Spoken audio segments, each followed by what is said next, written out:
এই দুনিয়াতে যতই সীমাহীন আনন্দের স্থানের কথা আমরা বলি না কেন, সবকিছুই কিন্তু সীমিত। এবং নবী করিম সাল্লাল্লাহু আলাইহি ওয়াসাল্লাম থেকে আমরা যে জিনিসগুলো জানতে পারি তার মধ্যে একটি হলো যে আমরা জান্নাতের নিয়ামত সম্পর্কে যা কিছু বলেছি, আল্লাহ রাসূল বলেন আমাদের জন্য কেবল এইটুকু জানাই যথেষ্ট যে আল্লাহর প্রতিশ্রুতি সত্য। কিন্তু আল্লাহ তাআলা তার প্রতিশ্রুতি সম্পর্কে আমাদের যা বলেছেন তাতে যে শুধু আল্লাহর প্রতিশ্রুতি সত্য তাই নয়, বরং এর সাথে আরো অনেক কিছু জড়িত আছে যা তিনি এখনো আমাদেরকে। এক হাদিসে কুদসিতে নবী করিম সাল্লাল্লাহু আলাইহি ওয়াসাল্লাম বলেছেন, আল্লাহ তাআলা বলেন, আমি আমার নেক বান্দাদের জন্য জান্নাতে এমন কিছু প্রস্তুত করে রেখেছি যা কোনো চোখ কখনো দেখেনি, কোনো কান কখনো শোনেনি, এবং যা কোনো মানুষের হৃদয় কখনো কল্পনাও করতে পারেনি। অতঃপর নবী করিম সাল্লাল্লাহু আলাইহি ওয়াসাল্লাম বলেন, তুমি যদি সেটা কামনা করো তাহলে তুমি কোরআনের এই আয়াতটি বেশি বেশি তেলাওয়াত করো। অতএব কেউই জানে না তাদের জন্য চোখ জোড়ানো কি লুকিয়ে রাখা হয়েছে জান্নাতে, যা তাদের কৃতকর্মের পুরস্কার স্বরূপ। সূরা আস-সাজদা আয়াত নম্বর 17। সহিহ মুসলিমের অপর একটি বর্ণনায় নবী করিম সাল্লাল্লাহু আলাইহি ওয়াসাল্লাম বলেছেন, আল্লাহ তাআলা তোমাদেরকে জান্নাত সম্পর্কে যা কিছু বলেছেন সেটাকেই যথেষ্ট মনে করবে না, বরং আল্লাহ তাআলা জান্নাত সম্পর্কে তোমাদেরকে এখনো যা বলেননি তা আরো অনেক বেশি। সুবহানাল্লাহ। দর্শক, এক মুহূর্তের জন্য এই কথাটি নিয়ে একটু চিন্তা করুন। আল্লাহ সুবহানাহু ওয়া তাআলা আমাদেরকে জান্নাত সম্পর্কে যা কিছু বলেছেন তা মূলত অতি সামান্য। তিনি আমাদেরকে যা বলেননি তা আরো বড়, আরো বেশি, অর্থাৎ জান্নাতের বেশিরভাগ নিয়ামত সম্পর্কে আমাদেরকে আল্লাহ তাআলা কিছুই জানাননি। আমরা ইতিপূর্বে যে সমস্ত বিষয়ের কথা বলেছি জান্নাতের সম্পূর্ণ নিয়ামতের তুলনায় তা অতি নগণ্য। জান্নাতে এমন অনেক কিছু রয়েছে যা কিনা আল্লাহ সুবহানাহু ওয়া তাআলা এখনো আমাদের বলেননি, যেগুলি হবে আরো বড়। এবং নবী করিম সাল্লাল্লাহু আলাইহি ওয়াসাল্লাম আমাদেরকে বলেন, দুনিয়াতে যেভাবে আমরা সবাই জামাতে একত্রিত হই, সবাই মিলে আল্লাহকে ডাকি, আল্লাহ তাআলার কাছে প্রার্থনা করি, আল্লাহ তাআলার কাছে জান্নাতের জন্য কান্নাকাটি করি, জান্নাতের জন্য আল্লাহর কাছে ভিক্ষা চাই, আল্লাহর কাছে ক্ষমা প্রার্থনা করি, আল্লাহ তাআলার কাছে জাহান্নামের শাস্তি থেকে পানাহ চাই, তখন আল্লাহ সুবহানাহু ওয়া তাআলা ফেরেশতাদেরকে জিজ্ঞেস করেন, হে ফেরেশতারা, আমার বান্দারা আমার কাছে কি চাইছে? ফেরেশতারা উত্তর দেবে, ইয়া রাব, তারা আপনার কাছে জান্নাতের বাগান চাইছে। অতঃপর আল্লাহ সুবহানাহু ওয়া তাআলা ফেরেশতাদের বলবেন, আচ্ছা তারা কি আমার জান্নাত দেখেছে? ফেরেশতারা বলবে, না ইয়া আল্লাহ, তারা তা দেখেনি। আল্লাহ সুবহানাহু ওয়া তাআলা তখন ফেরেশতাদের উদ্দেশ্যে বলবেন, তারা আমার জান্নাত দেখলে কি করত? ফেরেশতারা বলবে, তারা তখন জান্নাত পাওয়ার জন্য আরো বেশি আগ্রহী হতো, জান্নাত পাওয়ার জন্য আরো বেশি প্রাণান্তকর চেষ্টা করত। তারা তখন আপনার কাছে আরো বেশি আন্তরিকতার সাথে জান্নাতের জন্য দোয়া করত। সুবহানাল্লাহ।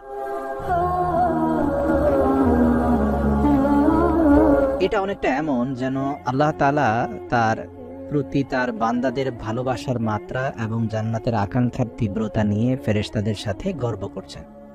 আল্লাহ তাআলা যেন বলতে চাইছেন, দেখো আমার বান্দারা কতটা আন্তরিকতার সাথে আমার কাছে এই জান্নাত চাইছে, অথচ তারা কখনো জান্নাত দেখেনি।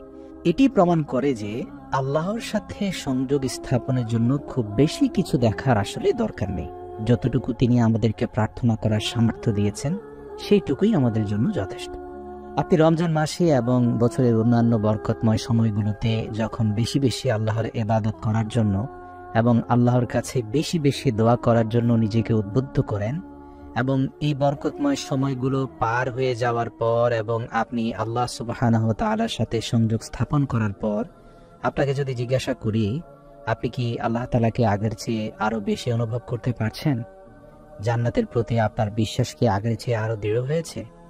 আপনি কি জাহান্নামের আগুনকে আগের চেয়ে বেশি ভয় পান? আপনি কি আল্লাহ সুবহানাহু ওয়া তাআলার সাথে সম্পর্ক আরো গভীর করতে পেরেছেন?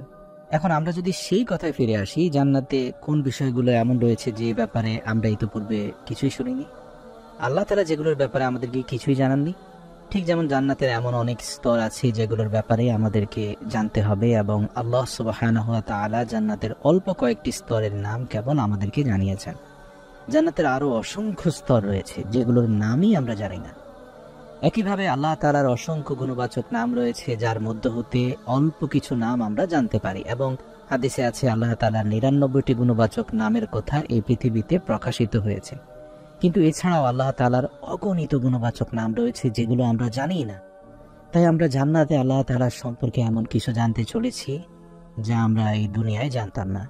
অতএব জান্নাতে আমরা আল্লাহ সুবহানাহু ওয়া তাআলার অগণিত নামসমূহ শিখব যেগুলো আমরা এই দুনিয়াতে জানতাম না। ঠিক একইভাবে আমরা এই দুনিয়ার জীবনে যা কিছুর সম্মুখীন হচ্ছি তা আল্লাহর রহমতের ১০০ ভাগের ১ ভাগ মাত্র। দর্শক, আপনি যদি এই বিষয়টি নিয়ে চিন্তা করেন, আল্লাহর রহমতের ১০০ ভাগের ৯৯ ভাগ রহমত এবং দয়া আল্লাহ তাআলা পরকালের জন্য জমা রেখেছেন, দুনিয়ার মাখলুকদের জন্য মাত্র ১ ভাগ রয়েছে। এমনকি আমরা আল্লাহ তাআলার রহমতের সেই ৯৯ ভাগ অংশ দেখতে কেমন হবে তা জানি না।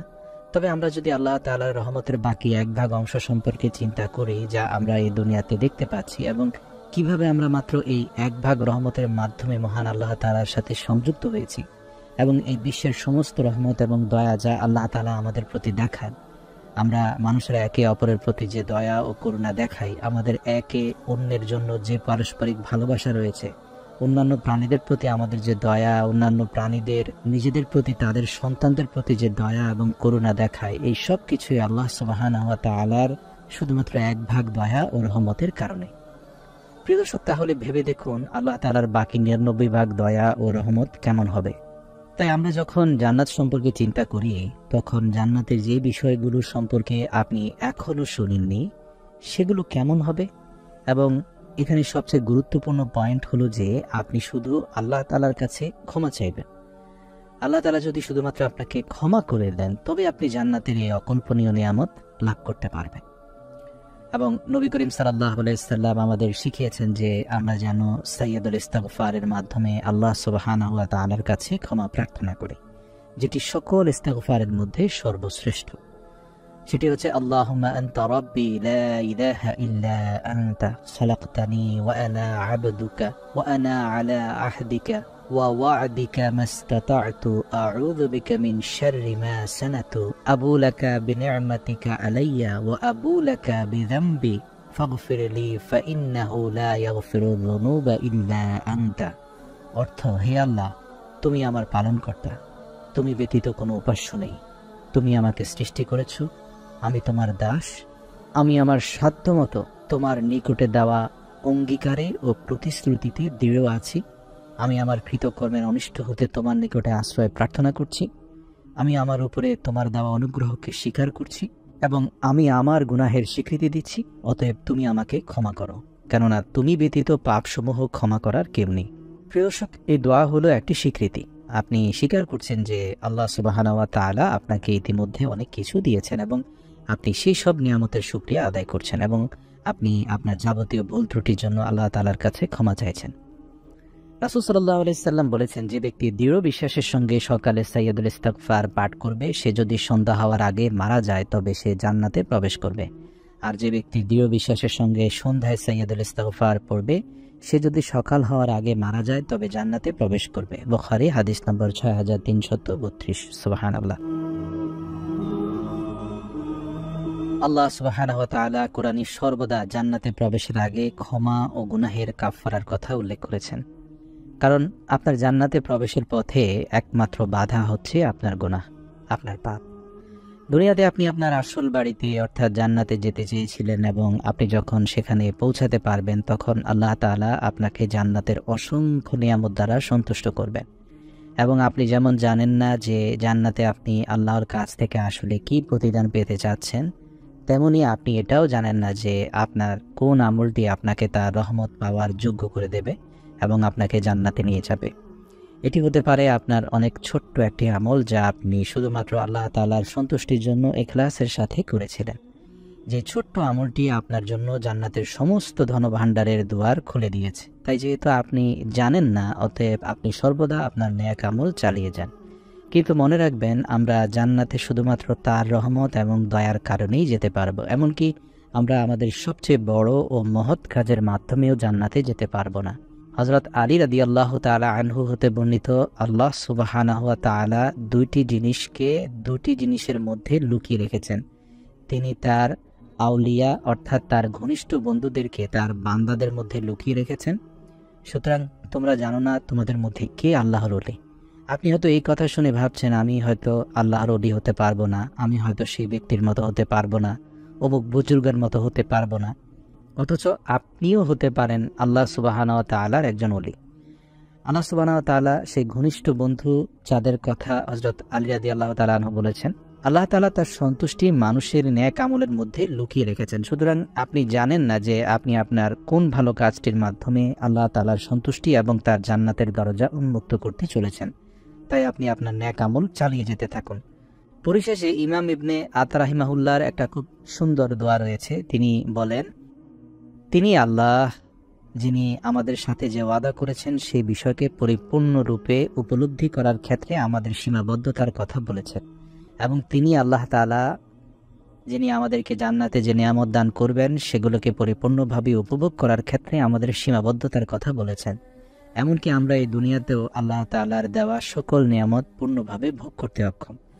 আল্লাহ সুবহানাহু ওয়া তাআলা পরকালে তার মুমিন বান্দাদের জন্য এমন মনোরম স্থান তৈরি করে রেখেছেন যার মাধ্যমে তিনি তার মুমিন বান্দাদের পুরস্কৃত করবেন।